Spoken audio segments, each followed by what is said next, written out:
Worked with MakeAmericaGreatAgain.com, 75, 80 million views total, 400K plus organic track revenue. They're going to have a couple of good years if Trump doesn't get killed. Yeah. Touch wood. Podcasts are like the slowest way to grow on social media. Literally the slowest. You can't get viral growth from a podcast. You need to be like an Andrew Tate to like say the perfect thing at the perfect time. That is a viral hook. Viral coaches, they repurpose the same formats that are working for everybody else. It's just this circle jerk of like stealing each other's formats over and over and over again, just to demonstrate like this video did better than that one. Here's why. The hook was different. Okay, great. It's not that deep. You know, How do we make money? You know, like how are we turning this into cash, man? The edit isn't the reason for going viral. The only thing that matters for virality is the idea. Number one, what's the concept? What are you communicating? What's the hook? Can you get that message across in 30 to 40 seconds, roughly? Yep. That's the only thing that matters. All right, I'm sitting here with Simon Shaw. That is his real Instagram name, so you can look him up. One of the social media geniuses out there. So before we get started, I think it's cool if you just share some cool case studies that you did recently, because I checked your Instagram and I see a lot of times like, oh yeah, we got more than 1 million views last month on this new account, yada, yada, yada. So what are some case studies in terms of numbers that you're proud of in the last weeks, months? So thanks for having me, by the way. Glad to be here, as always, man. So basically been in the content space for almost 4 years now, like 3.5, I think, specifically. In that time, pushed over 1 billion views. Most recently, worked with MAGA.com, like MakeAmericaGreatAgain.com, which is a cool project to work on. Yeah. And on Facebook Reels alone, they pulled over 65 million views across IG. They were starting from 0 on IG, so it was probably closer to like 15 million on IG, maybe 10 on 5-10 on TikTok. And then pulled prox like 400K organic revenue. Need to check the Hyros, but it's about 400K tracked on Hyros from organic just in 3 months. Yeah. So that's a recent case study, but we worked with a bunch of different guys. You know, we did a small project with Chris Williamson about 1.5 years ago, which is great. Pulled his highest viewed video. At that time, I think it's been beaten since, but you know, he goes viral a lot. And then also worked with a lot of small creators as well. Like people ask like, who do we work with? And you know, most people that need social media services are like people that you don't know yet. Yeah. You know, so worked with some small creators and, you know, in super niche areas. Yeah, let's give you some examples, because I remember, I don't know if it was like you also worked for a while with a swimming coach or like swimming lessons. So let's share some examples of like niche things you do. So with the swimming guy, so swimming coach, he teaches, you know, adults how to swim, like swim tips and whatever else, survival, stuff like that. Yeah. We started working with him August 2023, and he came to us like literally, and when I say no social media, he didn't have them. We created his social media accounts. Yeah. And as of today, he has 2.6 million followers. So from 0, about 1.5 years later, it's about 1.5 years, I think, 1 year and 8 months maybe, 2.6 million followers. 2024, we pushed about 550 million views, something like that. And he has an info product. Won't say his revenue, but it's fucking doing well. He's probably the highest paid swim coach in the world. Maybe not the world, but you know, at least on the internet anyway. But yeah, and then we have other examples of clients who, you know, have pushed like 10K followers only, but are pulling like 80 to 100K per month revenue. Yeah, and they're in like extremely niches. So like I always like to hear all these little niches that nobody expects to do. So what is the craziest niche that you didn't expect to work? Well, the one that I was just referring to, they're in this space called quantum biology. Quantum biology. Long story short, I don't even understand it that much, man. But long story short, it's like they teach doctors how to use the energy from the sun to heal their patients' diseases. So we were putting out content, like they came to us, like, you know, they had like an existing practice already, but weren't doing much on socials. Came to us, we figured out how to position this, you know, in a short form content context. And we're putting out, you know, videos getting between like 5K, 20K views on the high end, honestly. But everyone that was watching was like doctors in the USA, like MDs, people that were interested in this kind of thing. And then they would come in, and then we were also handling their monetization as well. So we were running launch campaigns and, you know, getting DMs in. Setters were setting appointments, and they were closing 80K per month. Actually, the biggest month was 100K, just over 100K. Yeah. Just from 10, I think they're currently at 19K followers, but at the time they had about 10K, maybe 11K. And they were pulling that in from 5 to 20. So like, you don't even need like crazy viral views to like actually pull money. It really just depends the combination of like the niche and like, do they have money, rich, you know what I mean? Yeah, got it. Now to go back to what you originally mentioned, the MAGA thing. How did that come to fruition? Like how did you get that like deal or collaboration? How did you meet? Literally, it was a referral, man. So, who introduced? So, I have a good friend in Northern Ireland. He also owns an agency, works with ecom brands, does super good work. Shout out Paul. And he introduced me to another guy who also had an agency, and he had a client who was MAGA, and they were did some other stuff for them, but they wanted to push on organic. Yeah, and because they're killing it on paid ads, like they're and again, I'm not going to say their revenue, but they're doing very, very well.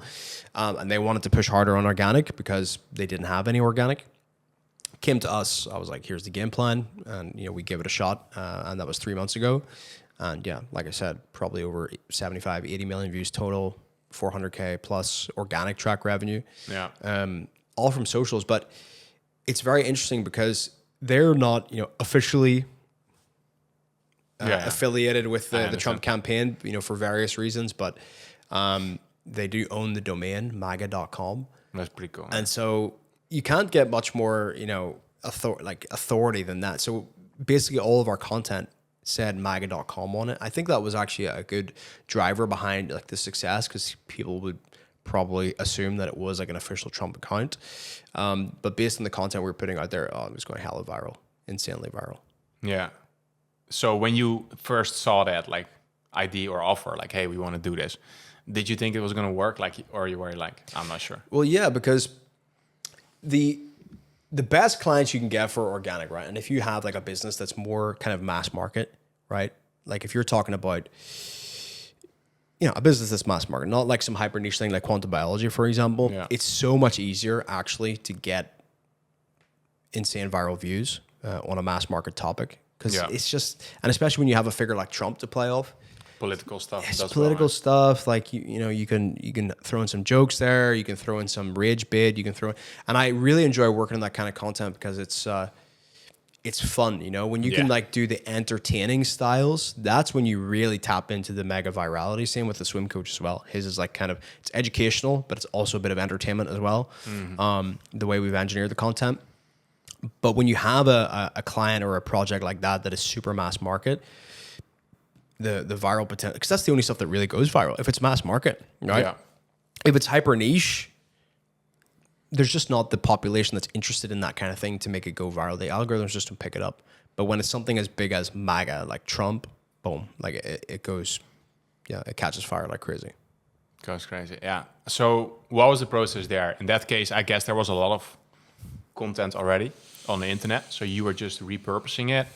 Yeah. So how did you pick the right pieces to repurpose? What was the process there? It was a combination between finding actually the right people to bring on for the project, like in terms of like my team. Yeah. Because when you're dealing with someone like Trump or like the right wing space, there's a lot of nuance to that thing. So obviously I do a lot of it myself, but I want to bring on people to assist as well. It's about finding that right person that understands that world, that space, and understands like the things that are happening in the current culture.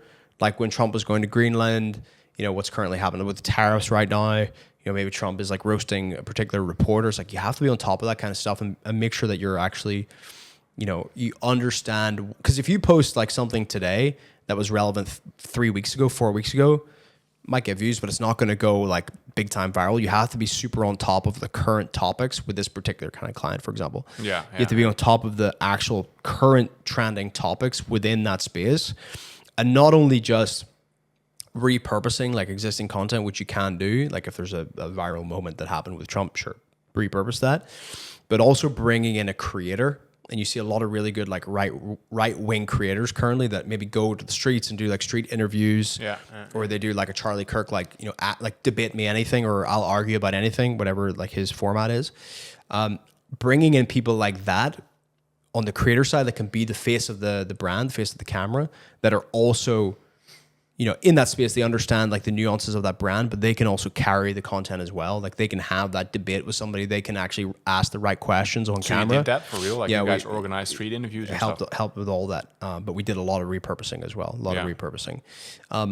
It's a combination of everything, but you mostly, for a topic like that, you have to be in the trenches, like in the meme trenches, to find out what's currently memeing, Yeah. you know, and then you have to be able to like create it, you know, And so be it fast actually with works super fast. Like with that particular kind of topic, if you're not like literally like acting on the, like for example, like a month ago maybe, or maybe it was 2 months, Zelensky went to the White House, right? And he had that fight. He had that fight.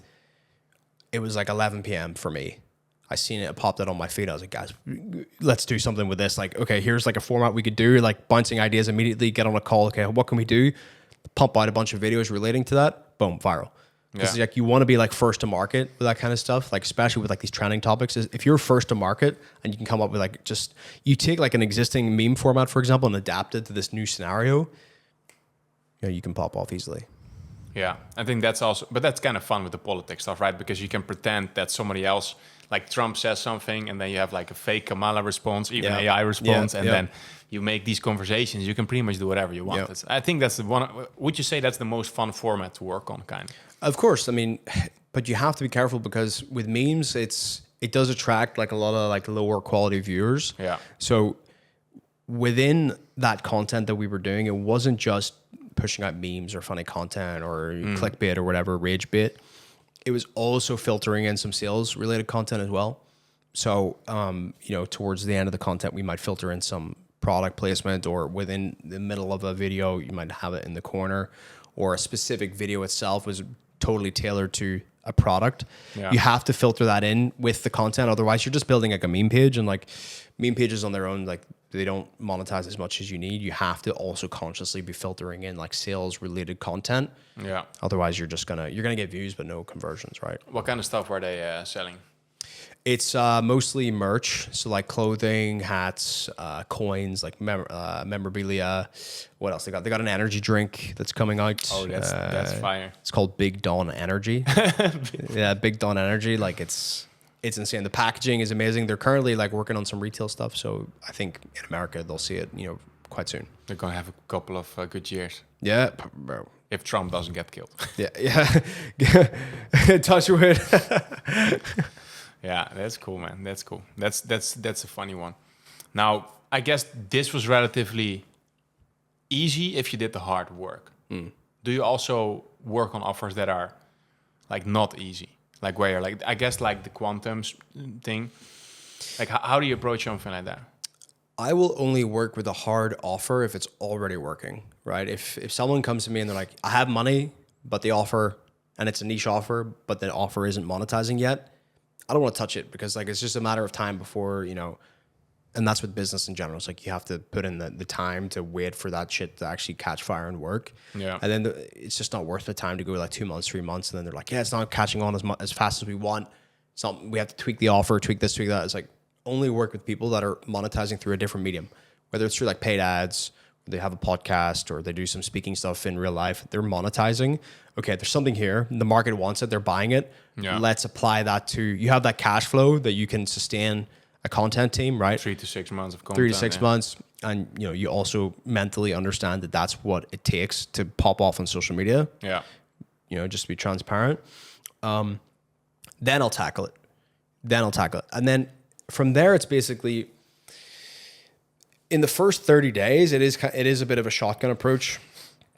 You have to see if there is anything out there that's currently working. And if there's not anything that's like a direct representation of that niche, you find the niches that are like just beside it, the adjacent niches. So, you know, if this is quantum biology, okay, there might be something relating to anti-aging or relating to some other diet stuff or whatever it may be, right? Yeah. It's all about health. And so you find similar accounts to that and you see what formats are performing for them. You see what styles are working. And then you look at your client and you think, okay, can they execute that? Can they actually do that kind of content? Yeah. That's, you know, because if you have like a 60-year-old client, you're like, yeah, go and shoot like 10 B-rolls of you doing whatever. With these, yeah, all these crazy angles, and, you know, make sure like your shutter speed is set to they're never going to do it, right? Like they can barely operate an iPhone, right? So you have to kind of take that into consideration as well. Yeah.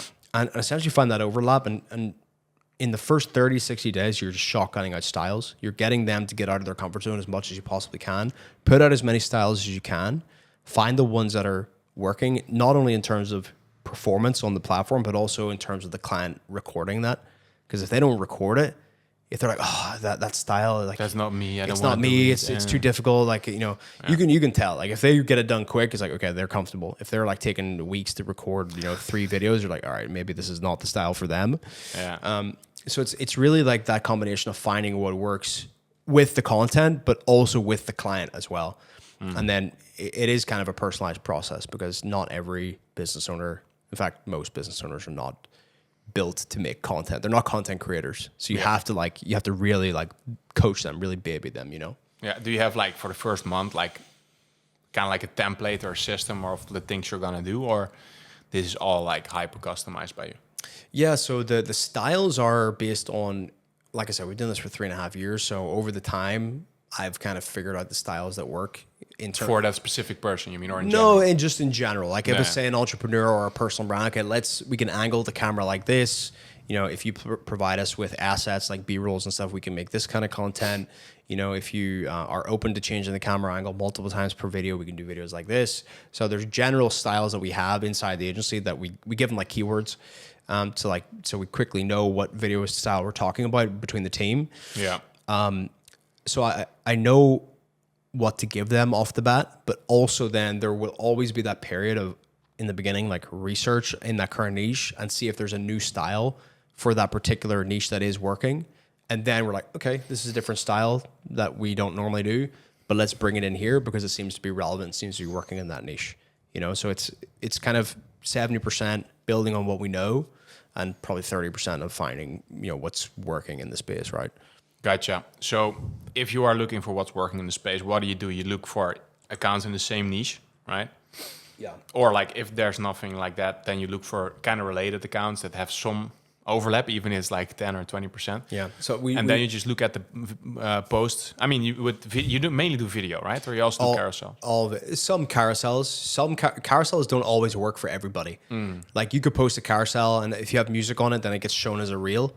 If you do no music, it's only as a post. Yeah. So you do carousel with music, and you know you can do say 5 slides, 6 slides, 7 slides with text on each, and it tells like a story. You know, it's as if you can have those B-roll style videos that are telling a story text by text by text, but you're just converting it over to a carousel style.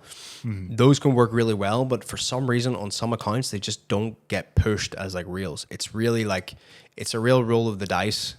You know, to see if they're actually going to get pushed. Because sometimes they just don't. Most of the times they just don't. But in terms of, what was the question again?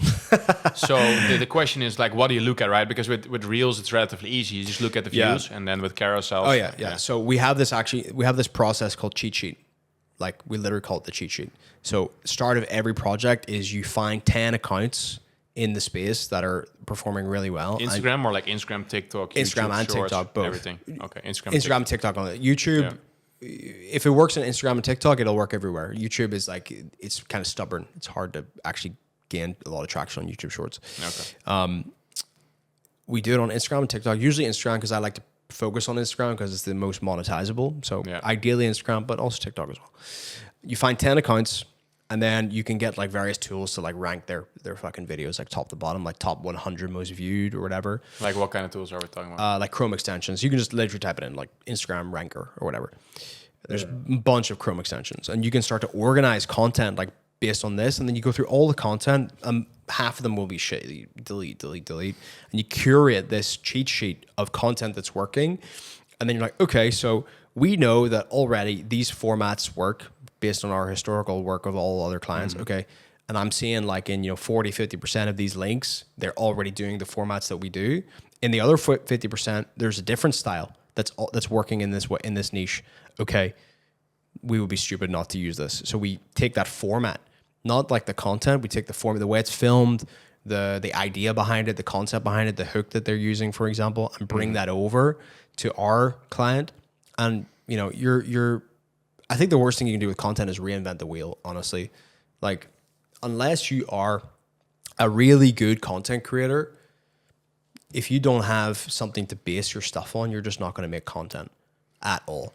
Like, if you look at guys like Daniel Dalen that's come on the scene in the past 6 months or a year or whatever, he's a great content creator. Like, he understands cameras, he gets the angles, he knows how to do it. He's a young guy, he makes content. You give that to a 60-year-old, they're never going to execute on that. they look at that and they're like, whoa, that's Already like the camera angle, like in the room where it's like from above. It's like, they're literally never going to do it, right? So you have to like look between, okay, what can I do? What is working? And find that overlap and, you know, really try to do what is within your skill set, essentially. Yeah. Yeah. Got it. That makes sense. Do you also then, like with those 10 accounts, constantly monitor them to see if something goes viral? You have different tools for that, or how do you do that? No, you just look in the feed. Like, I find you scroll a lot on Instagram. My screen time is off the charts. It's ridiculous, man. It's like when you see your phone and you just pick it up like by force of habit, you know, you just look at it. That's me all day.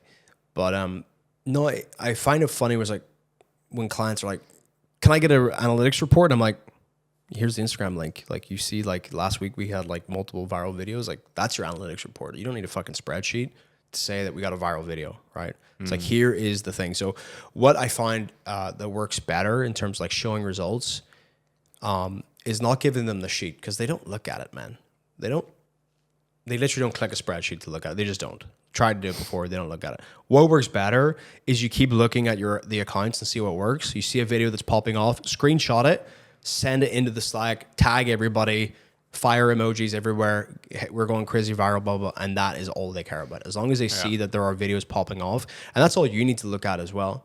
It's just like, what views did it get? Did it get more views than the other one? Okay, you're on the right track. And, you know, is that video also within like your goals? Like if it's a random viral, you know, different video that doesn't serve your business purpose, it doesn't matter that you got 10 million views, because it's not going to serve the purpose of the business, right? It's just a meme or whatever, right? But if you have a serious business and you see that this video, okay, it got 50K, normally I got 2K. Okay, this is a format, dissect that. What was the hook? What was the topic? How did you film it? Tried to find as many differentiators from that one video as the others versus the others, and try to recreate that and just then double down on what you learned from that one video. Yeah, so that's also another thing you do, right? You look at what was working, what went viral, and then you create more of that. Yeah. And that's really the only way you can do it, man. It's like, you have to create the volume. You have to see what works. Like they say 100, what do they say, 100 posts or 1,000 posts? That's what you got to do. Like you got to put out 100 videos before you know anything about content at all. You know, like you literally don't know what your audience wants to see until you put 100 videos at least out there every day for 100 days. Because you don't have the data otherwise. You just don't. That's why, like I said to clients, like, okay, if you want to go aggressive, we need to post 2 to 3 times a day. Can you personally commit to filming that? That's the higher end in your package, where you post 2 or 3 times That's a day. only for like bigger businesses and more committed people are already doing 7 figures annually, and then because on a scale, and not even just like on a revenue level, but on a personal commitment level. Because if it's a personal brand, it's like we're posting 90 videos a month. You know, do you have existing content that we can supplement and say knock out 30 of those videos with other, you know, with you not having to film? Can you then commit to setting aside the time so we can actually film, so we can get 60 videos done? If the answer is no, it's like you're not going to get that aggressive. So it really depends. Like if you can post 60 to 90 videos a month, it's like spending, you know, 1,000 a day on ads versus 100 a day. You get way more data quicker, and then you know the ads are working, you know, sooner than later, right? It's the same with content. You post more sooner, you see what works quicker. If I post 90 videos in a month and you post 30 in a month, it takes you 3 months to figure out what I learned in 1 month. Yeah. You know what I mean? It's the same logic, right? So, you know, with clients, if they have the budget and if they have the willingness to keep up with the recording and keep up with giving us the assets, then 90 videos is the way to go. Like that's what I did. I grew my own personal brand like 160K. Then I got banned on TikTok, lost 100K, which sucks. But that's a different thing. But I literally scripted my videos word for word, all the hooks, brought a videographer over to my place every week for 2 months. Every single week recorded 30 to 50 videos in a single session. Posted 3 times a day, every day for 2 to 3 to 4 months, however many videos we came up with at the end, I can't remember. And then within a few weeks, boom, I hit viral videos and then I was popping off. But that wouldn't have happened if I hadn't pushed out the volume that I needed in the first place to find the topics that are winning. You know? Some people, they just want to do podcasts and then clip the podcasts. But you can't engineer like a podcast clip. You need to be like an Andrew Tate to like say the perfect thing at the perfect time. That is a viral hook, and then that can be clipped. right? Yeah. And maybe you have 2 of those moments in a podcast or 3 of those moments in a podcast. But, you know, whereas you could just sit and record 30 videos in the same time frame and try to hit a home run every time, you know? So that's the way I look at it. Now, let's say you are publishing podcast reels. I'm not saying I'm doing that. What could you still do to kind of optimize? Like, let's say you only have your podcast. You don't have time, your camera's broken, you're in the hospital for 3 months and you still need to post content, right? What can you still try or do? Or how would you approach then like posting the best podcast clips? Well, I think it's mostly down to the interviewer. You see like people like Chris Williamson. You see people like, there's a new podcaster that's getting big at the minute called Jack Neal. You ever see that guy with the curly hair? He's like, Yeah. He had Andrew on and he had a bunch of guys. He has a bunch of big people, like he's popping off out of nowhere. They ask really good short questions. What was the best piece of advice you ever had? Yeah. But that's kind of the question that everybody's asking. They are asking more creative short questions, right? Yeah. So like most people, when they ask a question, it takes them like 3 sentences to say it. That can't be hooked. You can't hook that, you know, in a clip. Whereas if Jack says, what was the best piece of advice you ever had? Andrew Tate then responds. Took him 2 seconds to say that, and the clip goes into Andrew talking, for example, right? Yeah. And obviously it's Andrew, so you know you get the virality based on that. But anyway, from podcasts, you need to prepare the questions in advance if you really want to go viral. Same with Chris Williamson. Watch him. He just asks questions and then reads quotes. He's like, I saw this great quote recently. Blah, blah, blah, blah, blah. In the post edit, they make a clip of like some nice music, and then he's reading the quote, and it's all emotional and inspirational. Boom, that's your clip. They do that on purpose. Like a lot of the big YouTubers as well. And I work with some guys. Well, in the past, I worked with a guy who had strategized some Mr. Beast videos. He's not currently working for me, but I have some other guys that work with other big channels, and they structured the videos in a way where, okay, we have our YouTube video, but within every video, we have engineered a place where we can pull a clip, a viral clip. Mm-hmm. So they pre-plan it. They pre-plan, okay, it's not just a yap session. It's like, these are the points. I'm going to ask you this question, or I'm going to say this specific thing. And that links in with the full long form video, makes it flow. But on its own, it stands as a clip. It stands as a clip on its own. And then they pull that, post it as a short. It goes out there, goes viral, and then on shorts you can link directly back to the original video. Yeah. So a lot of people are getting hella views on their YouTube videos at the minute.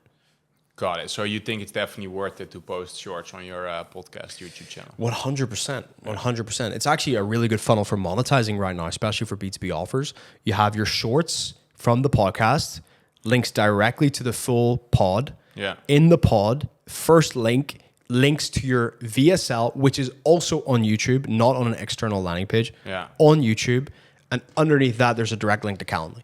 I've seen that crush. That's like that's a YouTube funnel that works. I mean, that's super also well. what Iman Gaji did, at least with the YouTube VSL. That's the current funnel that's crushing so much. Got it. Like, I don't know if you know this or not. Like, do you know how many questions Chris Williamson, like, for example, prepares? Like, I don't know, but the easiest way to figure it out is literally you type in Google YouTube transcript. I do this all the time. Someone posts like a 30-minute YouTube. I don't want to watch it. Yeah. I pull the transcript, give it to AI, tell me the main points from this video, and use quotes to like back it up. Boom, read it through, and I can read it in 5 minutes or less. Same with that. Like, you can literally pull a Chris Williamson podcast. You can pull a Jack Neal podcast. Any of these podcasts, take the transcript, give it to AI, list the questions that Jack asked to Alex Hormozy, and give them to me here. It's not as many as you think. It's like 12. I did it once with Chris Williamson's podcast because I wanted to see his flow. He asked Hormozy like 15 questions, and that was it. You know, it's not that many. You know, but you just have to have the perfect question that tee up a really great response. You know. Yeah.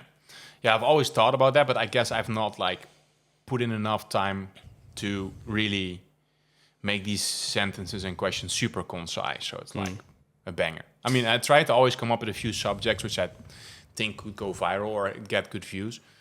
But then I guess it's also really about the delivery. And I should just like always have like at least 10 to 15 questions then. These guys have researchers as well. Yeah, of course. Like, they've got like researchers that will go out there and research the whole, the whole backstory of the guy and all these niche things that they don't know. And then they'll formulate the questions based on that. And then you see Chris, like every podcast, he has his laptop.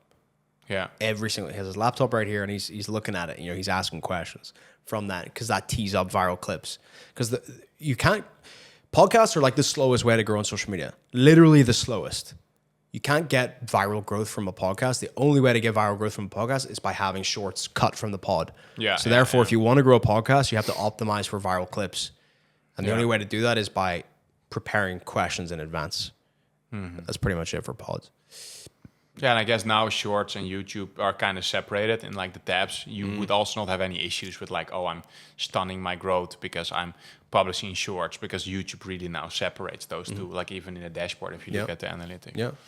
But you also, but you have, in every short, you have that little line that allows you to click onto another video. Yeah. Have you ever seen that? Yeah, I've heard. I mean, I've heard about it, and I knew that was a thing. So you go from the short, which is a clip from a pod, you click on that little sentence, and it redirects you to the full pod episode. Yeah. You know, or a 15-minute segment from that pod. Yeah. You know, and then in the description could be linked the full podcast. That's how you actually grow a podcast. Yeah, and I was aware of that. Yeah. And then straight to podcast. You know, not trying to hope that your 2-hour podcast like pops off on its own. You clip it, you know, and then the clips lead to the long form. Yeah. No, I mean, it's super slow. I mean, but it's kind of cool. When YouTube starts growing, you kind of see that you get a few subs every time. Yeah, it's still like super slow. And you know what's the benefit of podcasts as well? For client businesses, I have almost every client that I sign goes, and we have a podcast section on our website. And the podcast might even be like a year old, a year and a half old. Yeah. They will watch those. And then they'll come onto the sales call and be like, I seen that podcast you did. And I'm like, it's got like 50 views, but they watch it, you know, and they listen to it and they see if you're legit, you know, so it's a trust building asset. Like regardless if you're going viral or not, it's a trust building app. People will watch that before paying like a high ticket price, you know? Yeah. And that links back to that quantum biology client as well. That was a big reason why we were also able to pop off. We didn't like strategize their podcast. They just did like these random podcasts fucking every 3 weeks. But they would put them out there and talk about the real nitty gritty science. And the doctors would listen to that. They would get 50 views, but then they would close because they were like indoctrinated further by the long form. Yeah, I mean, that's something that I noticed with my podcast clips is that sometimes the followers I get from that are like, you know, they have 100K followers. They're exactly in my niche. But I don't get that many followers, right? So I can click on them and check it out. But then there is definitely a quality versus quantity game that you're playing. But it's you know, not that fun to see, you know, only 500 to 1,000 views and then. Yeah. But anyways, and a question I wanted to ask you is like, how would you market yourself right now if you would be a viral coach? See, the thing is, I'm super like this. You probably don't want to do that. I understand. I'm just curious. Like, I would say that's one of the more competitive markets, right? Because these guys know how to go viral. Have you seen them? The one of them is called Viral Club. There's like a bunch of other. They teach others how to go viral. How would you compete in that space? I think the way you compete is by doing the opposite, because all of them are trying to make kind of cringy, gimmicky, viral content, and it works. And it's not my personality as well. Like that's the thing. Like I think, and a lot of big YouTube creators, if they're listening, will resonate with this, is that they try to produce content that their audience wants to see, but they feel so disconnected inside with that content that they don't want to make it. And then they do like a big announcement video like, hey guys, I'm not going to make this kind of content anymore. I'm going to go in this new direction, stuff that I want to make. And if you like it, cool. If you don't, whatever, you know, that's kind of where I'm at the minute. I don't want to make, and don't get me wrong, there's like a lot of guys crushing it out there, like doing this kind of viral, the stuff that's working for viral coaches. Yeah, with like the boards, like do this. Yeah. If your hook is like this, do that instead. Or these two videos, one got 10 million and one got 300K, but they're exactly the same, except for that don't want to do it. I don't care. I don't want to do that shit.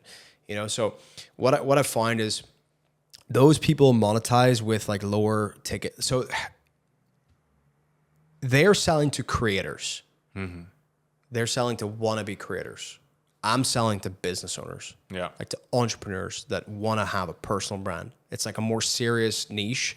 And I find that when I talk about, you know, more serious stuff, even if it gets way less views, I just get way more trust. I get more likes, like internally, people like replying to the video privately, DMing me, mentioning it on a sales call. I seen that reel you put out. Even though it did shit, like they still seen it, right? Yeah. Whereas if I'd put out, you know, some viral optimized viral coach video or whatever, you're attracting only other people that want to teach other people how to go viral, right? I notice that anytime I put out anything relating to like content creation, the people that mostly like it are other coaches that want to teach other people how to go viral and how to grow their content agency, right? Yeah. You're not attracting like the people that you want. You have to talk about the actual real business stuff. Because if you're talking about only going viral, it's attracting, just wannabe creators, like kids that want to get 1 million views or like the lowest quality people. Business owners don't care about that. Like what I hear like constantly is like, obviously they want to monetize, like they want to build an asset that can be monetized. Mm-hmm. And you also need to break through this conditioning that they have where they think they need to go viral to make money, but it's literally the opposite. You need to have views, but from the right people. Like anyone can go viral if you just put out the most mind-numbing content, but is that mind-numbing content attracting the people that buy your shit? No. I have some friends that went mega viral recently, and they're entrepreneurs, but they had like a side account that was like more jokes and more like skits, and they get millions of views, like tens of millions of views, monetized zero. Yeah. Zero from it. I saw that with, I don't know if you've seen that trend where people are like doing the Miami trend. Yeah. Like a Miami girl. Miami girl. Yeah. That was one trend that was popping off, and they make no money from it.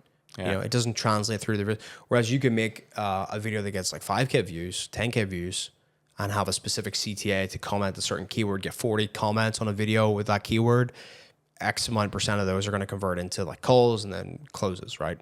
And it could be a 5K, 10K ticket price on the close. So, okay, you get 5K views, 10K views, but you might have made 5K off the video or 10K off the video alone, right? And you have 30 videos in a month, you know, do the math. You know, you don't need to have tens of millions of views and like sell your soul to like cringe content. I'm so disconnected with the content world at the minute because it's people just go cringe. They need the views, so they go the cringe way, and I just know they're not making money off it. You know, I'm the opposite. I'm like, I want to speak to a more serious audience. Yeah, okay, but let's hypothetically assume that you want to attract people for your low ticket offer on how to go viral, right? And you have to do the cringe stuff, right? First to attract them, and then also so you can sell your. Yeah. You know, they see you get views and then you can sell your low ticket. How would you go about that?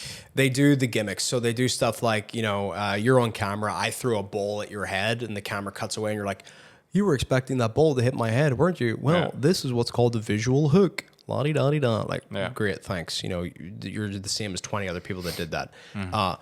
You know, they're doing like, you know, squats. Like, this is called a movement hook. Who cares? Like, no one's doing that. Just like make movement. It's actually not that deep. It's really not that deep. And you know, they do stuff but like. Could you then shit on that? Like do a response video where you're like. Yeah, I could, but then I'm not saying for you. I'm just saying for a hypothetical scenario. You could do that.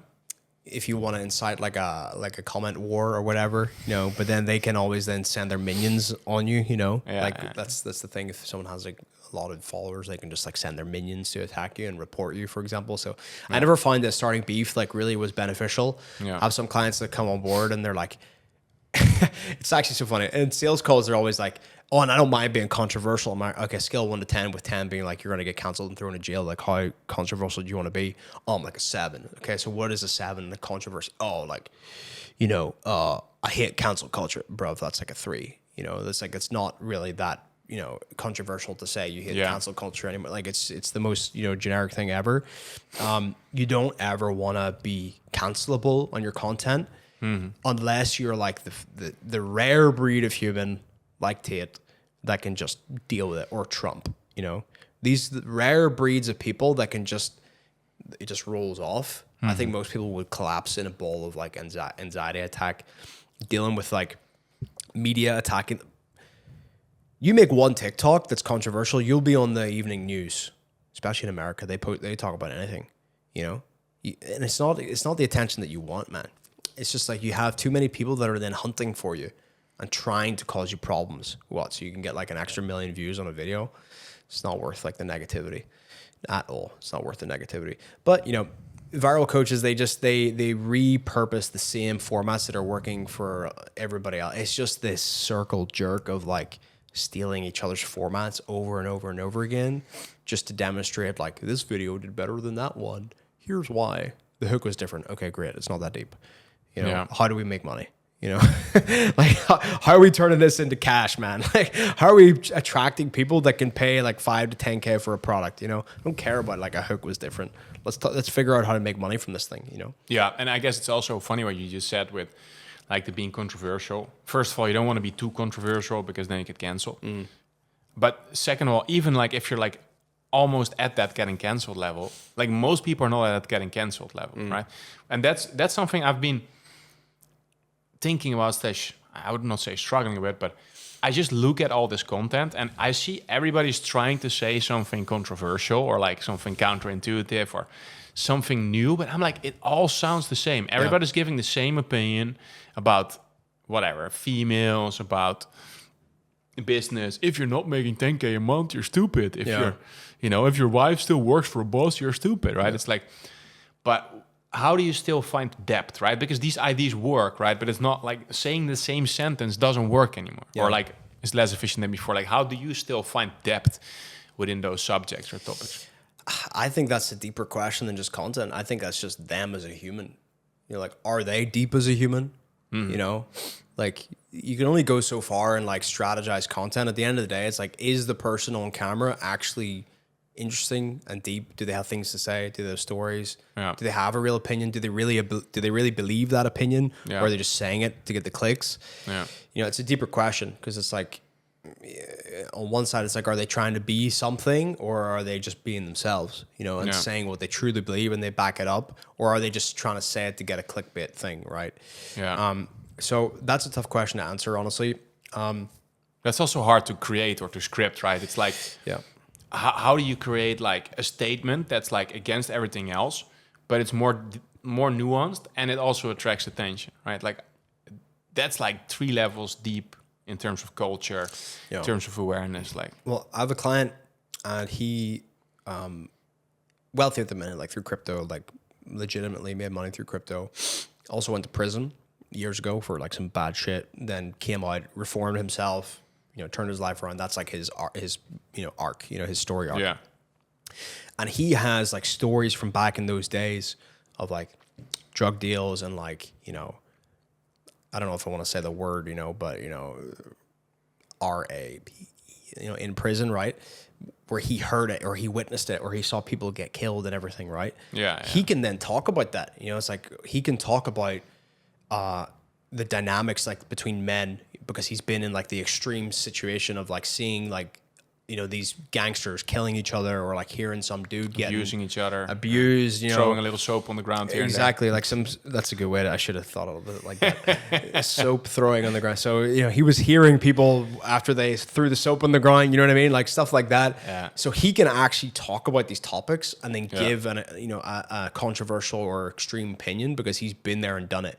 Whereas you'll have some kid that's on their Miami balcony with like the broccoli haircut and they're just trying to say something for views. But you can just, you know they're 20 years old and haven't done anything. They're not speaking from a place of experience. And so then that's where that deepness comes from. And then that's just a life thing in general. You know, it's just they're faking it. Whereas some people are just actually about it. They've actually been through that. They've had the stories. They've gone through that process where they can talk about a particular subject and give a really controversial opinion. That's truly, because people, like humans are so, you can look at someone's face and the micro expressions, the body language, you can pick it up within a fraction of a second. You know if someone's talking shit. You know, if they're lying, if they don't truly believe what they're saying. Then you look at somebody else and they say something and you're like, he means that. He's been through that. Like it's true. It's legit. Just the vibe that they give off. And that's a deeper question than just content, I think, than just like saying the right hook. You know what I mean? Yeah, I mean, it's like, I mean, that's what I'm always trying to figure out. Like, how can I make this so relevant and kind of like polarizing and attention grabbing that it's not like what everybody else is saying, right? But then the second part, which is a little bit harder, and this is where I guess also the experience comes in. If you have never used a teleprompter before, if you've never recorded content, even if you say the perfect script, or even if you came up with it yourself, it still might not pop, you know, because you're not there. It's not like you yet. Yeah. It can, and then it just takes time. That's where my coolest collaborations are the ones where I'm really working with people for like a couple of years, because they grow into like, in my case, recording ads, in your case, recording social media, and they grow into that. And they become that person. Yeah. They get much better at it. Yeah. And then it just does a lot better than someone who just does it for the first time as well. Yeah. I always say to people, like if we work with, most of my clients are like older, they come to an agency because they can't figure out content, right? Yeah. So then we give them like a script, and then the first take, they're like reading it, and I'm like, this is so robotic, it's scripted. It's like, okay, read it again, but if you would say the sentence in a different way, like imagine you were talking to your friend, if you would say that sentence in a different way to your friend, say it like that in the video. Yeah. And then that's usually a mental reframe to get it more naturally flowing. It's like, you don't have to read it word for word. It doesn't have to be a script. Like you can actually say it in a way that's natural. And that really reflects in the camera. It actually performs way better when it's more free flow. Like if you have someone who's good at free flowing, then the video performs way better. Whereas if it's obvious they're reading it from a script, tonality, the pacing, everything. Yeah. I mean, but then again, they need to be good at free throwing. They need to be good communicators in the first place, right? And that's where it gets a bit tricky. But the other side, it's also so hard, right? Like, if you write a script properly, right, you print it out, you say it out loud a couple of times yourself. But then you send it to your client or your partner, and then, they don't use that word, or they would structure that sentence the other way around. Yeah. And then they need to put in the time to go through that, right? And even if they read it and adjust it, they still have to practice it. Yeah. So it flows, right? Because normally it flows because you're just talking or making it up on the spot. But that doesn't mean that if you have a script, it flows. That's, I mean, I guess there's a lot of other things that your clients are not doing that they should be doing that would get them better results. Or you don't have many of those. Like they should probably practice more, record more. But what are the other things that most clients are not doing that they should be doing to go far? Public speaking. Yeah. 100%. Talking more. The people that we have, the clients that we have that talk to like masterminds, they do like in-person classes, they're always the best on camera. Whereas like the guys that are less good on camera, they're like hermits. They're like behind the scenes. They don't like going in public. Yeah. They just don't talk as well. So public speaking could obviously like make things better. But, like you said earlier, teleprompter can also work really well. Like if someone's like really, they suck at like recording content. Yeah, the best you can get sometimes is just, teleprompter, or just have the Google Doc like right there and like, scroll through as you're talking. Like sometimes that's the best you can get. Yeah. Yeah, I get that. But then it takes time, right? It's funny because I feel like, correct me if I'm wrong, like, I mean, I guess it was the same with ads, but I feel like before, like you would be like, thinking on social media in terms of like a month, and now you're kind of telling them the same as me with ads. I'm like, hey, listen, probably it takes us 3 months to get to a really good point. Might even take 6 months if some weird stuff happens, or if it turns out that the market is not ready for it. And now you're kind of saying the same with social media. Do you feel that changed? Like before, like maybe you could get it done in like a month, and now it's like not as easy anymore to. Well, the thing is, you can still pop off within a week or 2 weeks or 3 weeks. No, but like predictably, right? Like but if you want to prepare them to be in it for the long run. Yeah. Also from like an LTV standpoint, like as an agency owner, you're like, okay, let's manage expectations here. You want them to stick around, but you also want to be realistic about the results. Like you can come at it from many angles, like ethics and whatever, but like, hey, this isn't something that you're just going to try for 1 month and then never do it again. Yeah. Especially with a personal brand. It's like, what do they say? Like when you buy like a kid a dog, a puppy is not just for Christmas. Like it's for years. Like it's the rest of your life, right? Yeah. It's not just you get the dog for Christmas and like, oh, I love it. It's like, no, you got to feed it and walk it and take it to the vet. And there's responsibilities, right? With the personal brand, it's the same. It's not just the 30-day push on your content. Your personal brand is you. It's your name. You put content out there on the internet, it's there on the internet forever. Like you want to actually put effort into it and make sure that you're in it for the long run. Because you're not in it for the long run, you're not going to get results. If you don't have that mindset anyway, you're going to be severely disappointed if after a month you haven't blown up, So I'm always extremely blunt with people before they sign up with us. Like, look, this is a long-term thing. Like you got to look at it that way. If you don't look at it that way, you're going to be disappointed. But I have the benefit of also being able to point to other case studies where I can say, with that being said, here is like 6 examples of people that did blow up within like 2 months. Yeah. So I can show that, but I'm always very blunt. It's like, that has happened before. Don't expect it. Be prepared to do 3 to 6 months of content here to get this right.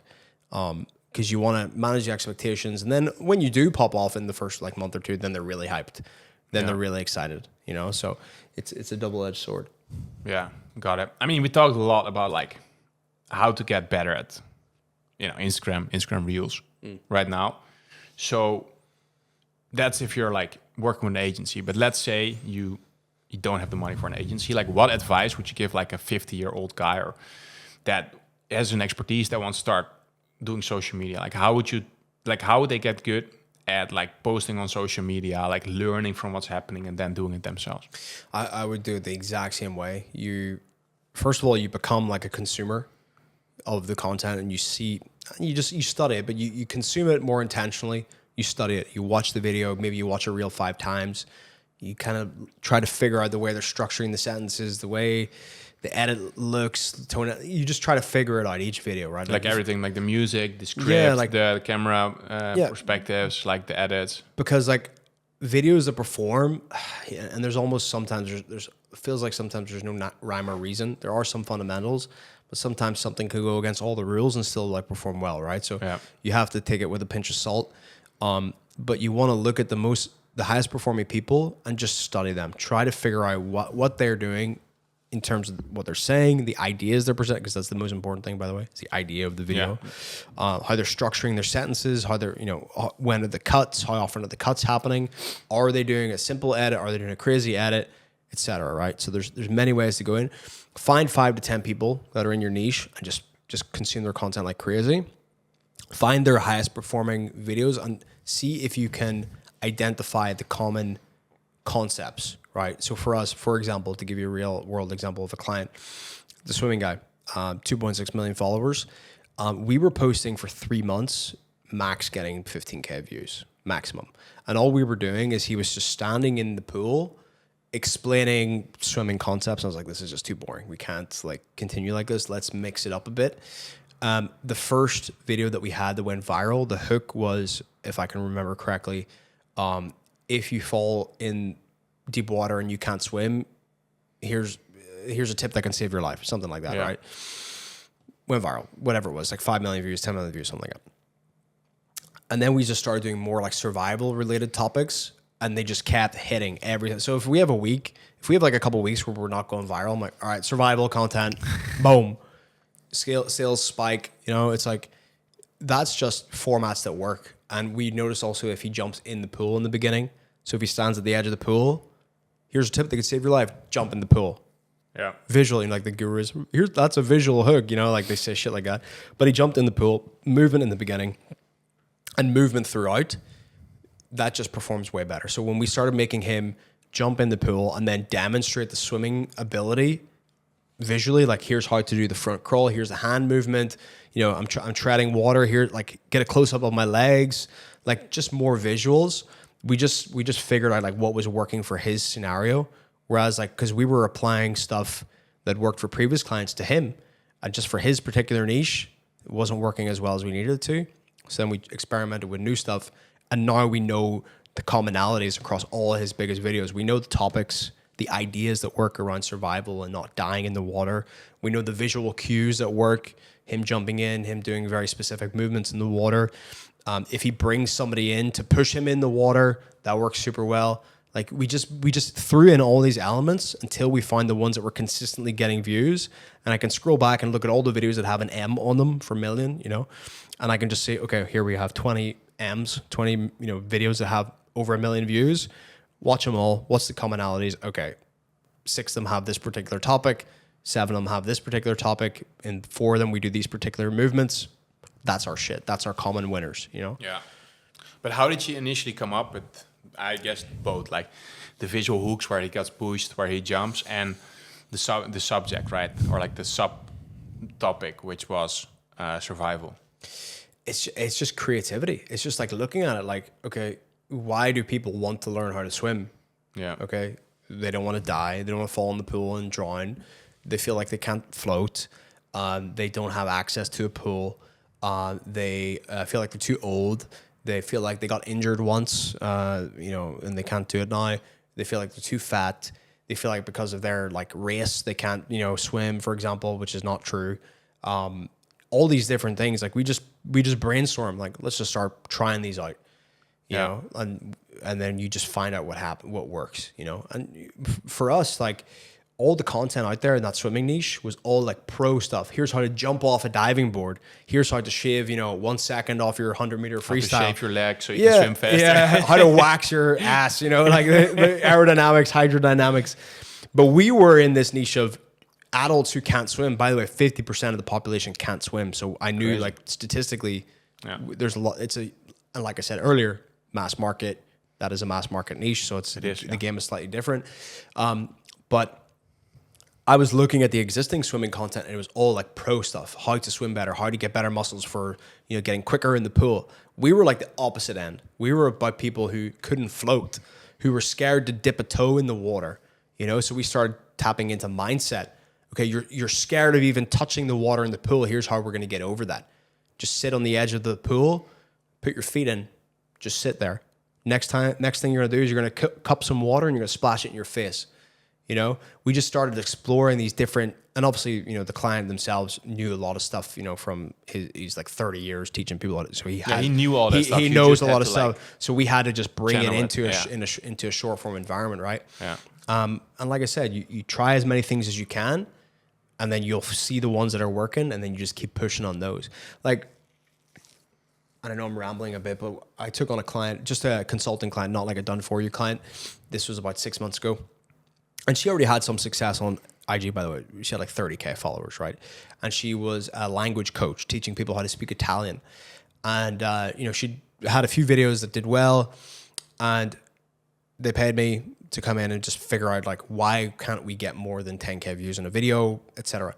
How can we monetize? Because they didn't even have a product or whatever. So I came in, I helped them launch their course, but that's a different thing. I came in and I looked at the content. I was like, she is talking to beginner Italian speakers. Mm-hmm. Okay. She's an Italian coach trying to teach people who don't speak Italian how to speak Italian. And then she was coming in the video using this like grammatical language. This is the past participle of the conjunctive, that kind of stuff, right? I don't even know what that means in English. I mean, I want to say the same. I don't even know what that means. I didn't even know what I just said, But like, seriously, like, I'm not even joking. Like when someone like uses that kind of like grammatical, technical English language to describe structures of sentences, I just blur out totally. Yeah.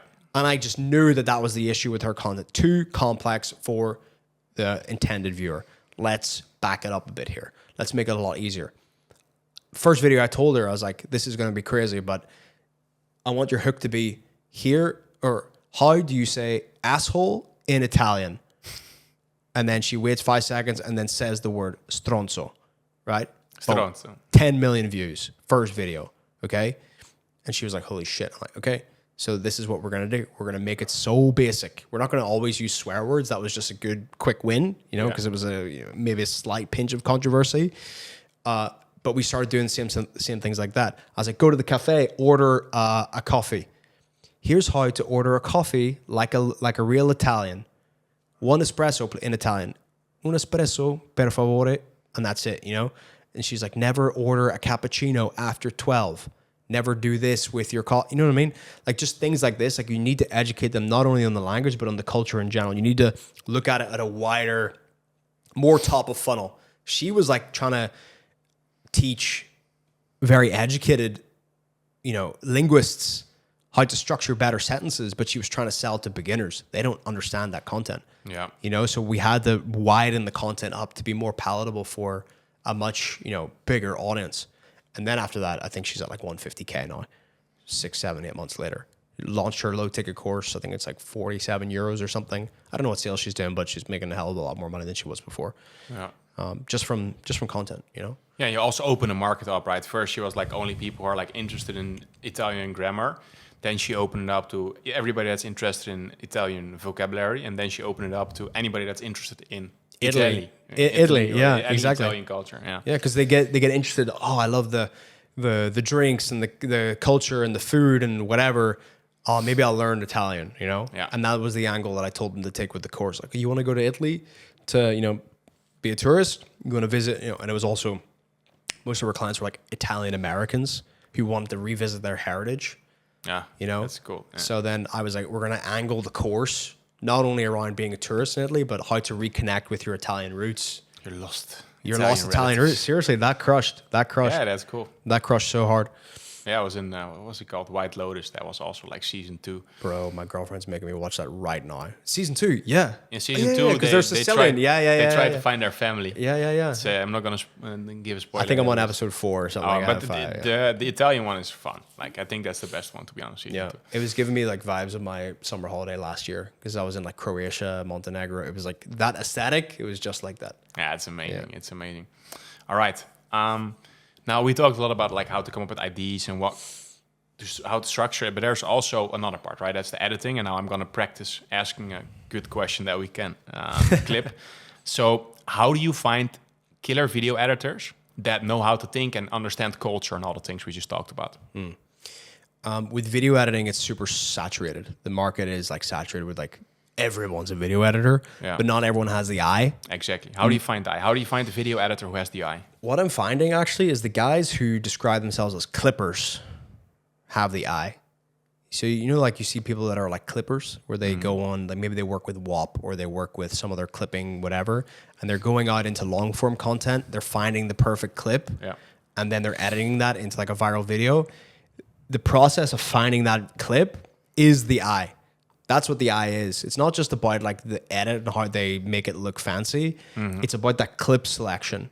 So I'm finding that editors that have a lot of experience in clipping, they are more likely to have the eye than someone who's just making like a Hormozy edit or, captions and a bit of animations, right? So there's different editors that you can get. You can have the basic cheap ass CapCut Hormozy caption guys. You can have guys that are kind of like in a medium space. They have a bit of, Premiere Pro experience. They can make it look nicer, but they still don't have the eye.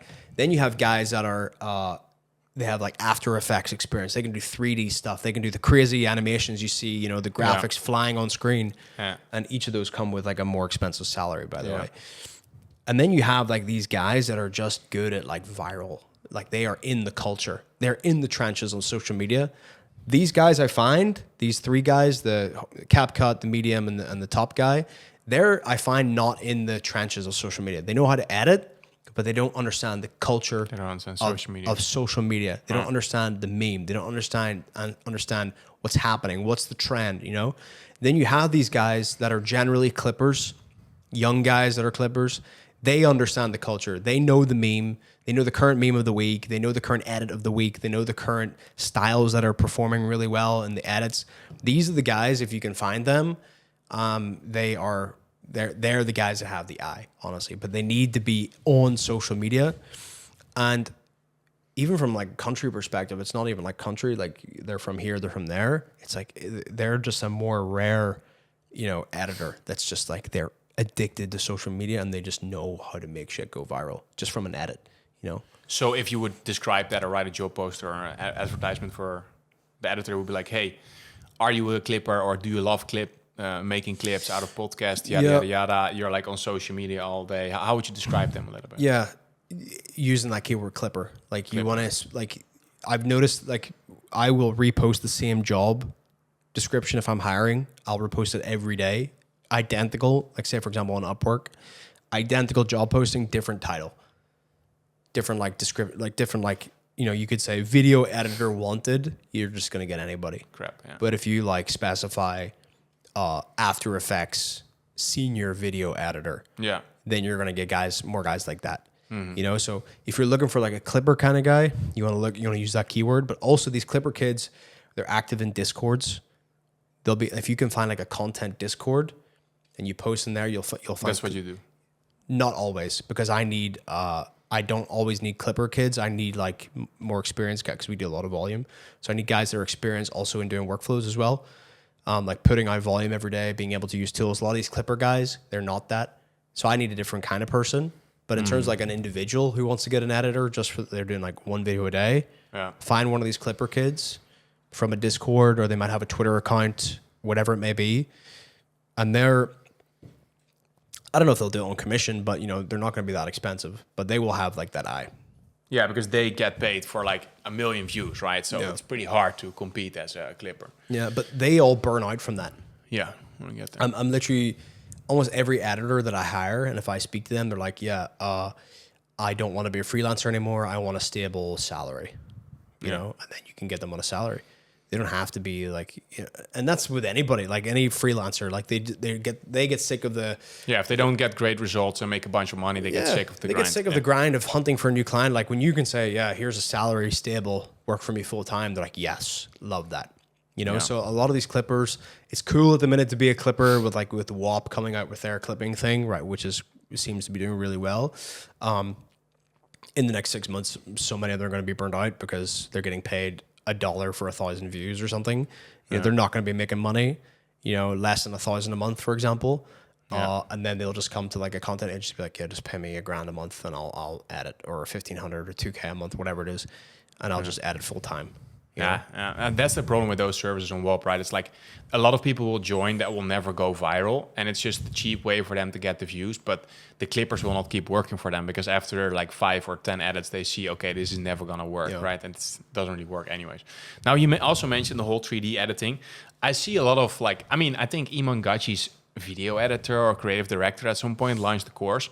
So I see all this like fancy editing coming up now. Like in terms of like what you were doing at the agency, do you feel like it's necessary to go as fancy high level as they do to go viral? No. So the answer is no. Like, so the edit isn't the reason for going viral. Yeah. It brings a different benefit. It brings like a perception benefit. Like, oh, Robin has really nice edits. Yeah. Okay. He is like a serious guy. Like he has like a high quality brand. It's a different. You're doing it for a different reason. You're not doing it for virality. Virality, you can do it. You pick up your phone, you talk, you go viral. Yeah. The edit doesn't matter. The only thing that matters for virality is the idea. Number one, what's the concept? What are you communicating? What's the hook? Can you get that message across in 30 to 40 seconds, roughly? Yep. That's the only thing that matters. Yeah. With editing, with business content, again, like we already said, you don't have to go viral. If you want to do high quality edits, it's for a different reason. It's not for virality. It's for more conversion, you want to be status. you want to be perceived in a certain way. Like if you have like an identity for your brand, then you edit in a specific way. Otherwise, if you don't have that, just choose a font you like. Just fucking edit like that. Make it.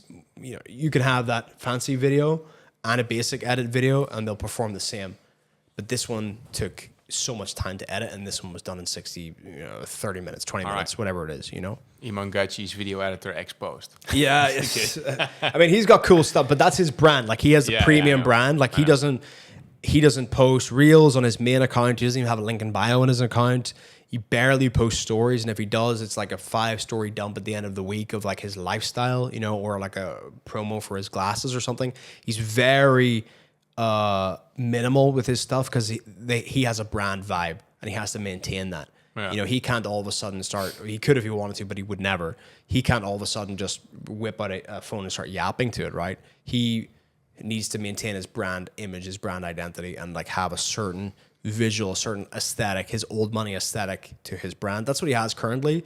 If he wanted to shift away from that, it would be like a big shift. He could get away with it because when you're at his level in terms of like fame, the rules don't apply, by the way. Like literally none of the rules that I have talked about in this video apply if you're famous. Hormozy can do whatever he wants in content and get views. If I did what he does, wouldn't get as much views. You know what I mean? So like you can break the rules entirely and do whatever you want when you're at that level. When you're trying to gain traction, then you have to follow some more principles. Got it. I mean, I think we talked a lot about principles. Now, one thing I'm interested in is a little bit about like what you want to do this year, because we talked a little bit about it off camera, but we didn't go into the future yet. We talked about the past. So what's your goal, man? Like what do you want to achieve this year? Where do you want to push the agency? What kind of clients are you looking to get? Is there any other projects you're excited to work on? Like what's the plan for this year? Yeah, so scaling out the agency on the boutique side, and then I also want to bring in more like an incubator, more like a, I don't want to call it a coaching program because I don't think it is going to be that. Everybody hates that phrase, but I think not everybody, but a lot of people, and I speak to so many people every day that, want to become a client of the agency, or I'm vetting them or whatever. And they all understand they all understand the benefit of having a personal brand, but maybe they don't have the budget or whatever to work with like a premium team. And so I want to set up an environment for them to get the tools they need to start a personal brand. And they could be, like I said, like the boomers, you know, like the 60-year-old executives, the CEOs, the founders, these people that are in their like late 30s to mid 40s that still don't understand. They came at the end of the social media wave. They still don't get it, you know? I want to set up something like that for them. And then on a personal side, I want to buy some property. You know, I want to get something in Dubai. Dubai, Marbella, where? Yeah, Dubai, yeah. Can I get the golden visa? Yeah, but you can get that now after I think 6 years or 7 years of having the regular one. There's a new golden visa. You can have it for like 10 years. Oh yeah, I mean, I just bought real estate, so I will be able to get the golden visa. Oh, you in did? May and June. Yeah. Nice. But all right. That's it in terms of business. What's the plan? Like you're staying in Dubai and Marbella, and you like traveling, so summer you can try to. Yeah, what do you want to do there? You're gonna stay in Marbella and Dubai mainly? Yeah, I'm gonna move around. I think I got sick of the traveling lifestyle for, you know, I was doing it for many years, and then I started staying in places for like 5 months, 6 months, changed a different place 5, 6 months. Yeah. Now I'm getting kind of that itch again to like explore a little bit because I'm still young. I'm 27, you know, so I'm like, I still have time and, you know, less responsibilities in terms of like wife, kids, whatever. Where I could theoretically pack up and go to Bali for 2 months or 3 months or whatever and explore new places that I haven't before. So that's kind of on my mind. Maybe I want to do like a 2-3 month thing here, 3 month there. Yeah. But I haven't fully decided yet. So I'm staying, you know, in Marbella for a little bit and then Dubai. And yeah, once I buy the apartment in Dubai, I'll probably start spending even more time there. And then, yeah, maybe just travel a little bit more. But I haven't really fully made up my mind yet. All right. I think that's it for today. I enjoyed the conversation and thanks very much. Thank you, bro. Boom.